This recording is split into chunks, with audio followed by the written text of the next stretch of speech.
अस्सलाम वालेकुम नाज़रीन, मैं हूँ सलवा हसनैन। आप देख रहे हैं सूर्या न्यूज़।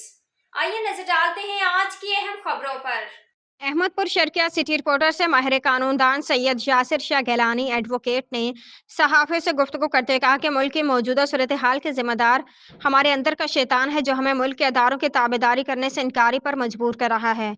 हर मुल्क के अदारों की कोशिश होती है कि इस मुल्क के अवाम को कानून की पासदारी करे ताकि मुल्क में अमन अमान बरकरार रह सके, और जो भी मुल्क और अदारों के खिलाफ साजिश के तहत शरपसंदी को हवा दे उसके खिलाफ भरपूर तरीके से कार्रवाई करे ताकि हुकूमती रिट कायम रह सके। मौजूदा हुकूमत हुकूमती रिट की बका के लिए हर मुमकिन कोशिश कर रही है, जबकि एहतजाज और धरना देने वाले इक़्तिदार के हसूल के लिए कानूनी और गैर कानूनी तरीके अपना रहे हैं, जिनका मकसद सिर्फ और सिर्फ इक़्तिदार हासिल करना है।